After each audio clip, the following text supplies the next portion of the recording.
नगर परिषद नगरपंचायत यांचा प्रत्यक्ष निवडणूक कार्यक्रम जाहीर करत आहे। नामनिर्देशन पत्र दाखल करण्यास सुरुवात 10 नोव्हेंबर 2025। नामनिर्देशन पत्राची दाखल करण्याची अंतिम मुदत 17 नोव्हेंबर 2025। नामनिर्देशन पत्राची छाननी 18 नोव्हेंबर 2025।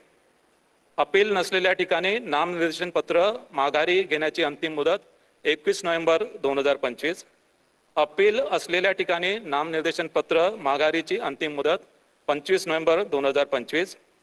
निवडणूक चिन्ह नेमून देण्याचा तसेच अंतिमरित्या निवडणूक लढविणाऱ्या उमेदवारांची यादी 26 नोव्हेंबर 2025। मतदानाचा दिवस 2 डिसेंबर 2025। मतमोजणीचा दिवस 3 डिसेंबर 2025। शासन राजपत्रात निकाल प्रसिद्ध करण्याचा दिवस 10 नोव्हेंबर 2025। सॉरी 10 डिसेंबर 2025।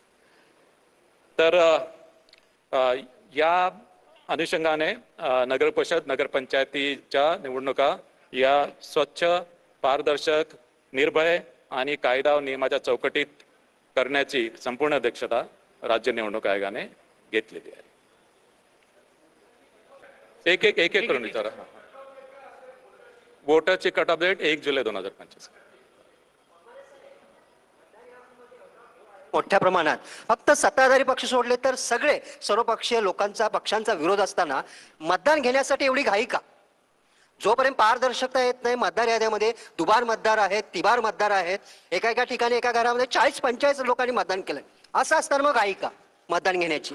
नाही, दुबार आणि तिबार मतदाराबाबत आम्ही पूर्णपणे उपाययोजना केलेल्या आहे। त्याची मी प्रक्रिया आपल्याला सांगितलेली आहे। जिथे दुबार मतदार, तिबार मतदार आहेत तिथे आमचे लोक संबंधित मतदारांपर्यंत जातील आणि त्यांना विचारतील, त्यांचे ऑप्शन्स घेतील आणि जे मतदार त्या आव्हानाला प्रतिसाद देणार नाही त्याच्यामध्ये सुद्धा त्यांच्याकडून अंडरटेकिंग घेऊन आम्ही त्यांना मतदान करू देणार आहे। विरोधकांचा असाही आरोप आहे की निवडणूक आयोग हे सत्ताधाऱ्यांच्या दबावाखाली काम करत आहे, त्यांच्या सांगण्याप्रमाणे काम करत आहे। कितपत तथ्य आहे याच्यामध्ये?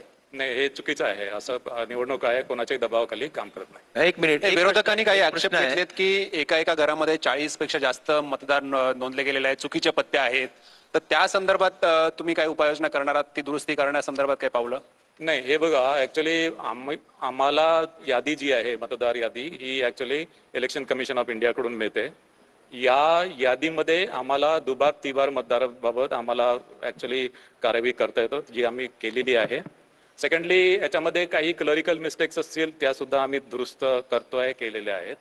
आणि यामध्ये प्रभाग चुकलेला जर असेल तर प्रभाग ते सुद्धा आम्ही दुरुस्त करतो की ऍक्च्युली एका प्रभागामध्ये पाहिजे मात्र चुकीने दुसऱ्या प्रभागामध्ये गेलाय, ते सुद्धा आम्ही दुरुस्त करतो आहे।